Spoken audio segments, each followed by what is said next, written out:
quiero comentar un poco el tema de las lecturas difíciles, que sé que es algo a lo cual todos nos enfrentamos cuando estamos estudiando o cuando estamos simplemente aproximándonos a autores que nos interesan o a temas que nos interesan.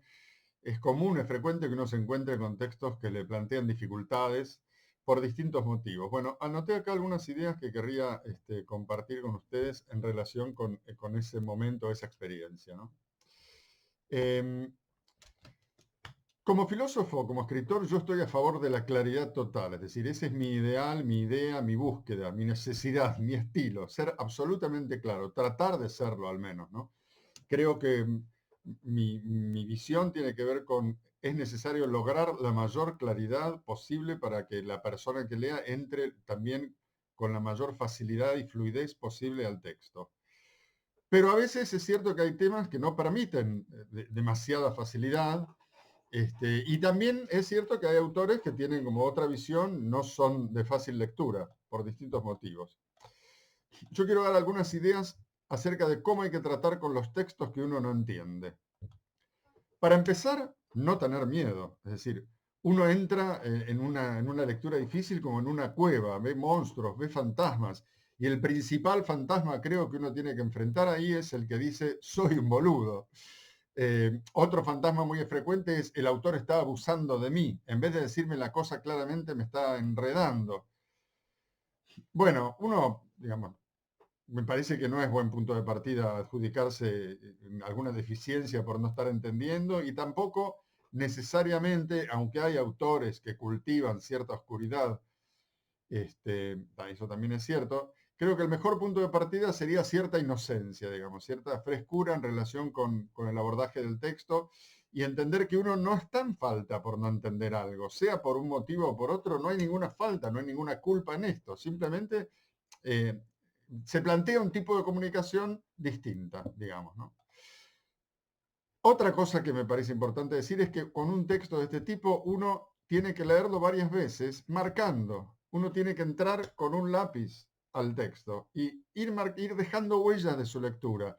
Palabras que le llaman la atención, frases que entendió y le gustaron, signos de pregunta para cosas que le intrigan.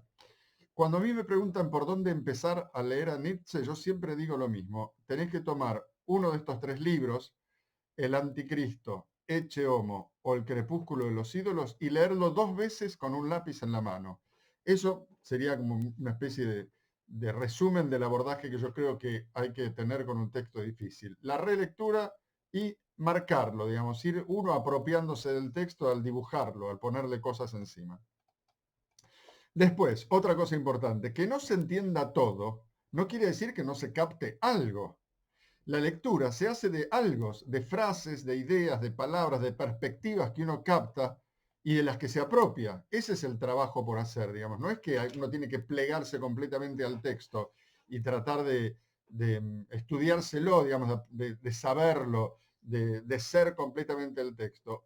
Hay que concentrarse en lo que a uno le llama la atención del texto, que además manifiesta la relación personal con ese texto y en muchos sentidos eso es lo que, en eso consiste la autoría. El autor no es el que escribió el texto, sino eso que pasa cuando uno lee y le saca sonido a ese texto, lo hace propio, dando una interpretación, ¿no? Entonces, me parece que la idea del todo ahí nos paraliza, la idea que tengo que entender todo este texto, si no lo entiendo completamente, no sirvió la lectura. Bueno, no es así de ninguna manera.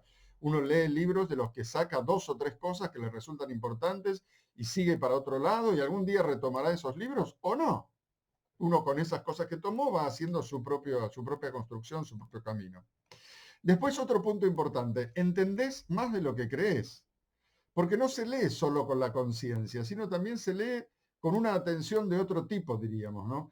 Y entender esto, que no es solo un acto de conciencia, digamos, de pensamiento claro, la comprensión de un texto que uno está intentando comprender, tiene que ver con abrir el espacio para cierta confianza y cierto tiempo en donde las cosas se van a ir dando.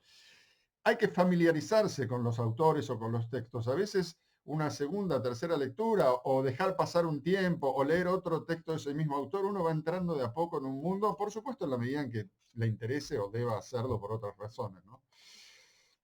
Después me parece que otra cosa interesante es que hay textos que no se entienden, como la poesía, no están destinados a ser entendidos, no hay que entender. Hay textos que hay que vivir, que hay que recorrer. Tenemos el fabuloso libro de Beckett que se llama ¿Cómo es? Es un despelote, ¿qué se entiende de ahí? Se entienden algunas cosas, pero se va creando un clima y por supuesto es el mecanismo de toda poesía. La poesía que se entiende es una poesía que no se juega totalmente a ser poesía, me parece que es todavía una especie de paso intermedio. La poesía está para hacer la expresión de cosas sensibles que se comunican sin que uno pueda determinar con precisión de qué se trata. Yo creo que hay que prestarse a ese juego emotivo y sensible, ¿no? Y después también es cierto que hay autores que no se quieren hacer entender de manera directa. Esto hay que tenerlo en cuenta, que consideran que cierta vuelta es necesaria. Nietzsche, Lacan.